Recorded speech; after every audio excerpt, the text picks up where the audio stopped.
Okay, video number 16 in the How to Wire Schneider PLC series. We're looking at the Modicon M221, and we're going to look at the last of our cartridge expansions. This one's going to be wiring temperature sensors using a cartridge expansion on my M221 that we have here.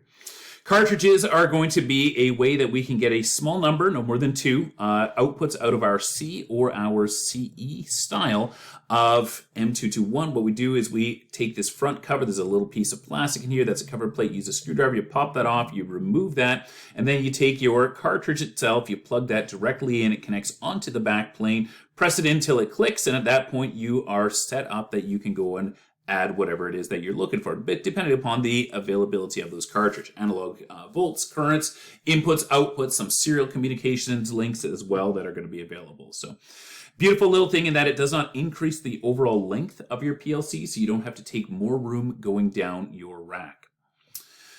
The one that we're going to look at today is one that gives us the ability to work with thermocouples or RTD. 3-wire RTD or 2-wire thermocouples that we are going to go and have. Now it has a whole list of the different ones that we are available to go and use based upon the temperatures that they're going to go and have for their inputs and their outputs and the ranges and price. There's a bunch of different considerations. It's a whole science to selecting the correct thermocouple for the correct job. So this just shows the different availabilities. What you will notice about them is that some of them have got different spans. The R's and the S's over here really don't want to go down to the negative range. They're not going to read anything. Sorry, the B as well over here. Whereas we're going to have others that are going to allow us to go quite cold, minus 328 off of them. And then we've got some of them that allow us to go quite hot, the C style that I'm going to have over here. These ones over here that we have, the 3-wire RTD, generally speaking, have got a much smaller range that we are going to go and have across them. There's a bit more information given on these as well as to the resolution that we are going to go and have. In other words, how finely it can read the temperature so that we can go and control it. Some of them have got a really, really coarse resolution. A NI 1000's only got 2400 steps of resolution that it can read across its range. Now its range is relatively small, so it's not that big of a deal, but you compare that to a type C over here. This one's got 23,000 steps, so it's got a much bigger resolution, but it also has a correspondingly much greater range, right? We see 4,000 degrees across it. This one here, we only see approximately 400. So it's about a tenth of the range. So roughly, overall, they're not crazily out of step for what they are. Just this one is working within a much smaller envelope that we are going to go and have. No matter the total number of steps or digital resolution that we are going to go and have, we're going to scale that in as a raw data number from minus 32,768 all the way up to 32,767. Okay, that gives us our information on what the input types are that we can bring into this card. Let's take a look at the connections. Now our connections are going to go and be variable based upon whether we are going to be dealing with a thermocouple or whether we're going to be dealing with an RTD. Thermocouples are going to be 2 wires. We're going to have a negative and a positive. And if you take a look at the labeling of my terminals, you'll see that there's a row of 3 across the bottom and there's a row of 3 labels across the top. The 3 top labels that you have a designation for each one, AI0A, AI0B, AI0B, what's that thing, apostrophe that we have up top there. All of those are going to be tied together for a 3-conductor device. This one over here does have that NC over here. And once again, as we've said in previous videos, NC stands for no connection. So when you're trying to sort these out in the field there, what you would do is you would take a look and you say, well, I've got these 2 over here that are the only ones that I can connect. Therefore, this must be where my 2 conductors are going to go from my 2-wire devices. The NC we're going to put no connection into. All right, looking at this one over here, positive goes into the positive, negative goes into the negative when we are dealing with a thermocouple, and we see that it has also got the sign for the shield. That's going to be around that. If you're using shielded cables, which you should be, you're going to ground them down at the supply. What we're going to do right now is we are going to look exclusively at the thermocouple device, the 2-conductor device. Then we're going to jump back and we're going to take a look at the RTD as well. So jumping over here, we see that we have got a thermocouple. The thermocouple is going to go and have two dissimilar colors of wire. We're going to have a positive and a negative that are going to be off of here.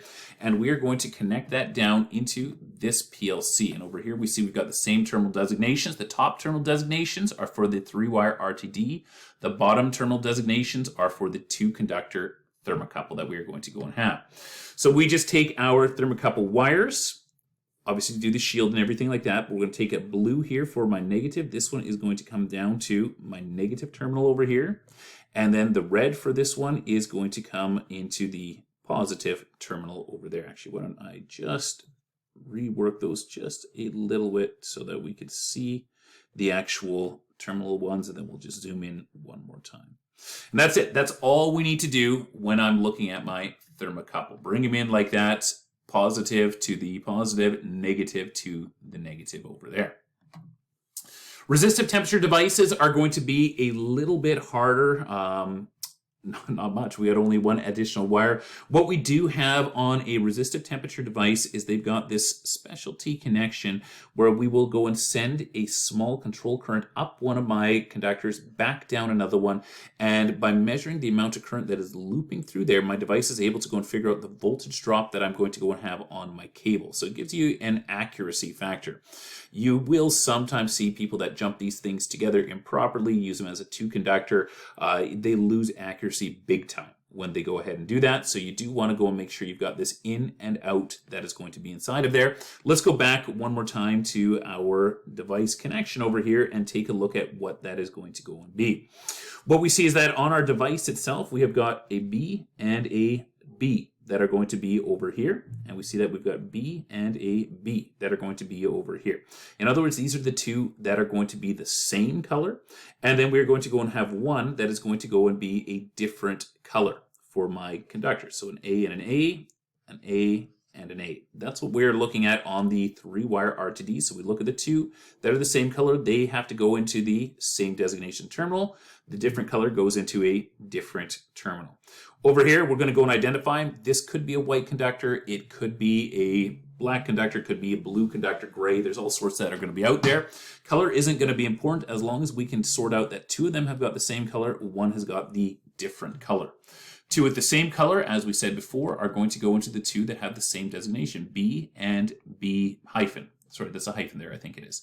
Not very good with the language operators here at times. Okay, let's go and carry these ones in. We'll take the first one in, the one that is different, because that is going to be very critical to us. That one goes into this one over here, its own terminal, the A.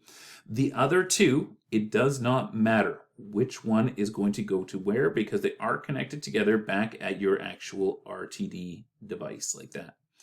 And that is going to be your resistive temperature device, 3-wire, connected in properly onto here. That's it for this video as well.